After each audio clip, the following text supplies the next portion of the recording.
Hello guys. Actually ये video मैं बनाने वाला नहीं था, लेकिन काफ़ी लोगों का ये क्वेश्चन है कि प्रीलिम्स होने में टाइम है, तो हम लोगों को मेंस करना चाहिए या फिर प्री करना चाहिए। इसका आंसर ऑलरेडी यूट्यूब पे बहुत लोगों ने दिया हुआ है, बट मुझे लगता है कि अ, अगर हम किसी को ये सजेस्ट करते हैं कि आपको प्रीलिम्स करना चाहिए या फिर मेंस करना चाहिए, तो उसके पीछे एक बहुत अच्छा लॉजिकल आंसर तो होना ही चाहिए। तो बिना ज़्यादा टाइम वेस्ट करते हुए हम लोग ये देखते हैं कि एक्चुअली करना किसको क्या करना चाहिए। तो मुझे ऐसा लगता है कि मार्केट में अभी जितने भी एस्पिरेंट हैं जो बीपीएससी देना चाह रहे हैं, उन लोगों को हम लोग मेनली 3 कैटेगरीज में डिवाइड कर सकते हैं, जिसमें से पहला कैटेगरी है वैसे स्टूडेंट्स का ग्रुप है जो कम से कम एक बार पीटी क्वालिफाई तो किए हैं अपनी लाइफ में, राइट। हो सकता है कि वो लोग 2-3 बार भी क्वालिफाई किए हों, और उसमें कुछ ऐसे एस्पिरेंट्स भी हैं जिन्होंने क्वालिफाई ही नहीं किया, वो ओवरऑल रैंक भी लेके आए हैं, बट वो अपना रैंक क्या है इम्प्रूव करना चाहते हैं। तो इस ग्रुप में ऐसे स्टूडेंट्स भी हैं। जो सेकंड ग्रुप है वो उन एस्पिरेंट्स का है जो लोग कम से कम एक बार तो पीटी दिए ही हैं, ठीक है। और ऐसे भी लोग हो सकते हैं जो 2-3 बार भी पीटी दे चुके हैं, बट उनका अभी तक एक बार भी पीटी क्वालिफाई नहीं हुआ है। और जो तीसरा ग्रुप है वो क्या है, बिल्कुल फ्रेशर एस्पिरेंट्स का है, जो इस बार पहली बार अपना पहला अटेम्प्ट देने वाले हैं।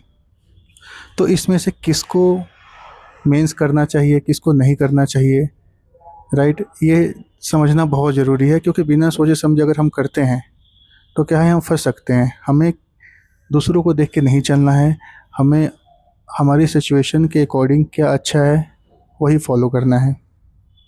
तो मुझे ऐसा लगता है कि जो लोग मल्टीपल टाइम प्री क्वालिफाई किए हुए हैं, उन्हीं लोगों को क्या है, मेंस पे ध्यान देना चाहिए। क्योंकि वो लोग कॉन्फिडेंट इनफ हैं कि इस बार भी प्रीलिम्स कर लेंगे, क्योंकि उनकी तैयारी ऑलरेडी बहुत अच्छी होती है। जो दूसरे ग्रुप में हैं जिनका अभी तक एक बार भी पीटी नहीं हुआ है, उनको तो भाई मेंस करना ही नहीं चाहिए। क्योंकि आप मेंस करके करोगे क्या? अगर आपका प्रीलिम्स अच्छे से नहीं हुआ इस बार भी, तो फिर 1-1.5 साल का साइकिल है। फिर दोगे, फिर 1-1.5 साल बाद रिजल्ट आएगा, फिर रैंक अच्छा नहीं आया तो फिर इम्प्रूव करने के लिए दोगे। तो ये साइकिल क्या है, बहुत लंबा होता है। और मेंस उतना वास्ट भी नहीं है जितना वास्ट ये लोग यूट्यूब पे बना देते हैं। मेंस की तैयारी 2-3 महीने में बहुत अच्छी हो जाती है। 1-1.5 महीने में सिलेबस ख़त्म हो जाता है, 1-1.5 महीने आंसर राइटिंग कर लो, तो एक डिसेंट मेंस क्या है, तैयार हो जाता है। और जो पीटी मेहनत से पढ़ा हुआ है, जिसने तैयारी करी हुई है, उसको उतनी प्रॉब्लम नहीं आती है, क्योंकि लगभग 50% से ज़्यादा वही सब चीज़ है जिसको केवल वहाँ मेंस में लिखना होता है। आपको बस लिखना सीखना होता है, तो वो 1-2 महीने की प्रैक्टिस में आसानी से किया जा सकता है। और ज़्यादातर ये भी देखा जाता है कि बीपीएससी का जो मेंस है वो काफ़ी लेट भी होता है। 6-6 महीना मिल जाता है मेंस के लिए। तो मेंस में कभी उतनी प्रॉब्लम नहीं आती बीपीएससी के, और सिलेबस भी उतना नहीं है, यूपीएससी जितना नहीं है कि आपको पूरा 1 साल चाहिए, 1.5 साल चाहिए। इसका सिलेबस भी छोटा है। फिर जो थर्ड कैटेगरी में है फ्रेशर एस्पिरेंट्स, तो उनको भी मेंस नहीं करना चाहिए। उनको तो पहला अटैम्प्ट है, तो उनके लिए तो और ज़्यादा टफ होने वाला है। तो उन लोगों को प्री पे जितना ज़्यादा हो सके प्री को और बेहतर बनाइए, ठीक है। सेकेंड और थर्ड कैटेगरी के जो स्टूडेंट्स हैं, उनको बिल्कुल प्री पे ही फोकस करना चाहिए। जो सब्जेक्ट वीक है, जहाँ नंबर नहीं आ रहा, ये सब आइडेंटिफाई करो, उस पे काम करो और अपना मार्क्स इम्प्रूव करो। ये सब बोलने के पीछे क्या लॉजिक है? लॉजिक बहुत सिंपल है। हम ज़्यादा पीछे नहीं जाते हैं, हम 2 ही अटैम्प्ट लेके चलते हैं। पहला 70 का और दूसरा 71 का। देखो, 70th बीपीएससी में कम से कम 20,000 से ज़्यादा लोग ऐसे थे जिन्होंने पीटी क्वालिफाई किया था, और जो 71 में 13,000 से ज़्यादा लोगों ने पीटी क्वालिफाई किया था, राइट। अगर हम टोटल ऐड करें तो लगभग 33,000 से ज़्यादा लोग ऐसे हैं जो पिछले 2 साल में पीटी क्वालिफाई कर चुके हैं। उनका जो कॉन्फिडेंस है वो आसमान में होगा, और उनकी तैयारी भी अच्छी होगी। तो जो सेकेंड और थर्ड कैटेगरी के स्टूडेंट्स हैं, तो उन लोगों को इन कैटेगरी के स्टूडेंट्स से क्या है, फाइट करना है पीटी में, तभी तो आप मेंस लिखोगे। और एक चीज़ और मैं बता दूं, जो 78 बीपीएससी हुआ था उसमें लगभग 2200-2300 सीट था। तो 2200-2300 सीट में से कम मैं बता रहा हूँ 1500 से ज़्यादा लोग फिर से पेपर देंगे।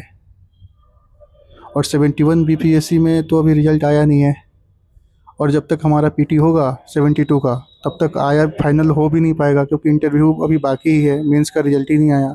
तो लगभग 30,000 से ज़्यादा लोग कम से कम बैठेंगे ऐसे 72 में, जो ऑलरेडी पहले पीटी क्वालिफाई कर चुके हैं। तो सबसे ज़्यादा प्रॉब्लम किसको होगी पीटी में? जो दो बचे हुए कैटेगरी के स्टूडेंट्स हैं उनको ही होने वाली है, जिनका अभी तक पीटी क्वालिफाई नहीं हुआ, या फिर जो पहली बार बैठने वाले हैं। तो आप लोग मेंस के बारे में नहीं सोचिए। जो बाकी के दो कैटेगरी के स्टूडेंट्स हैं जिनके बारे में मैंने बताया, आपको प्रॉपर 2 महीना बाकी हो, 4 महीना बाकी हो, प्रॉपर प्री पे ही फोकस करना है। मेंस बाद में हो जाएगा, पहले प्रीलिम्स निकालो, राइट। मेंस में क्या है, आपके पास हो सकता है आप 2-3 साल से तैयारी कर रहे हो तो अच्छा खासा नॉलेज होगा, तो मेंस में वही नॉलेज ही चाहिए होता है। जितना ज़्यादा नॉलेज है मेंस में उतना फ़ायदा होता है, क्योंकि आप ऐसे में लिख सकते हो, आप अपने आंसर में इनकलकेट कर सकते हो अच्छे अच्छे पॉइंट्स, वो अलग चीज़ है। बट प्रीलिम्स क्वालिफाई करना क्या है, एक थोड़ा टफ हो जाता है उन लोगों के लिए जिनका एक बार भी नहीं हुआ है, या फिर जो लोग पहली बार दे रहे हैं। तो आप लोग इस ट्रैप में ना फंसें कि हम 2 महीना मेंस कर लेते हैं, या फिर हम आधा टाइम प्रीलिम्स कर लेते हैं, आधा टाइम मेंस कर लेते हैं, फिर अगर प्रीलिम्स नहीं हुआ तो फिर पूरी टाइम प्रीलिम्स करते रह जाइएगा, राइट। तो इस अपने आप के लिए क्या है, रास्ता क्लियर करो, इस तरीके से तैयारी करो कि कम से कम प्रीलिम्स कंफर्म हो जाए। उसके बाद मेंस तो है ही, जैसा मैंने बताया, मेंस 1 से 1.5 महीने का सिलेबस है, बाकी प्रैक्टिस है, और बीपीएससी टाइम बढ़ा भी देती है। तो मुझे लगता है कि मैं इस वीडियो के थ्रू कुछ ना कुछ हेल्प तो कर ही पाया हूँ, और इसके बाद जो है सजेशन मैं आपके ऊपर छोड़ता हूँ, जो आपको सही लगे, क्योंकि मेरे अकॉर्डिंग जो मैंने रियलाइज़ किया है वो मैंने बता दिया।